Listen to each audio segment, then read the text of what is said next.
la reconnaissance de 5 années de travail.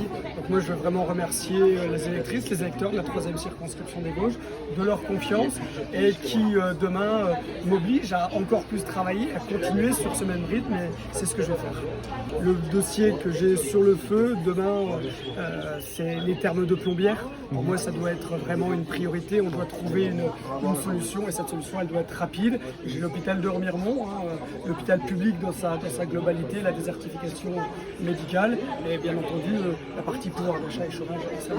Plutôt satisfait d'avoir rassemblé assez largement, mine de rien, puisque les reports de voix me donnaient plutôt à 20%, il n'y avait pas énormément de reports de voix, et finalement j'ai rassemblé tous les patriotes de la circonscription numéro 3 jusqu'à plus de 25%, donc c'est satisfaisant. On avait un candidat en face qui a rassemblé aussi très largement, beaucoup plus largement que moi d'ailleurs, et qui a gagné, donc je l'ai félicité, je vais adresser mes félicitations républicaines.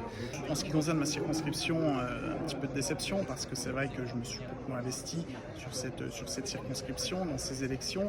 J'ai fait une belle campagne, j'ai c'est vrai une bonne connaissance des dossiers, malgré ce qu'a pu colporter mon adversaire tout au long de la campagne. C'est un territoire pour lequel je me bats aussi en tant que conseiller régional, c'est un territoire dans lequel je suis implanté. Et il y avait une attente, une véritable attente populaire, un espoir qui était placé en ma candidature dans tous ces villages qui aujourd'hui se sentent délaissés. C'est déjà une satisfaction d'avoir réussi à se faire comprendre par une grande majorité d'électeurs.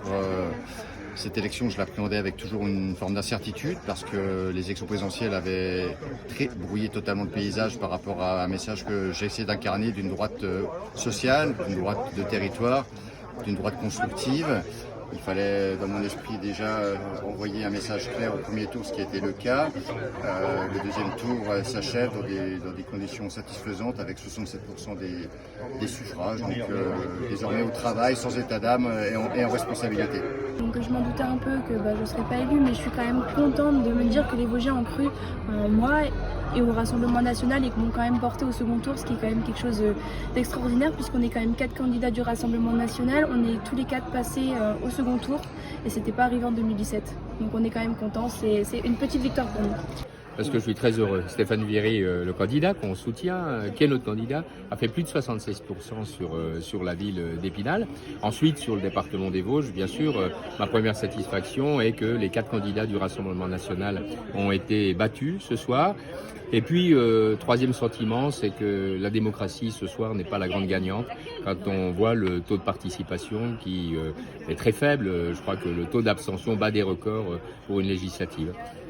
Tout d'abord, je suis très heureux pour Christophe Negelen et Stéphane Viry, avec qui je travaille depuis de nombreuses années, notamment pour la circonscription de Remiremont avec Christophe et puis avec Stéphane aussi sur des dossiers importants depuis quelques années. Puis Jean-Jacques Gauthier aussi, avec qui nous avons travaillé déjà pour certains dossiers dans la plaine des Vosges. Donc je suis content qu'il y ait cette continuité dans le travail qui nous attend dans les prochaines années. Et puis David Valence qui a rejoint l'équipe de parlementaires du département des Vosges. Donc j'espère qu'on va pouvoir tous ensemble travailler dans l'intérêt de notre département. C'est vraiment quelque chose qui me tient à cœur.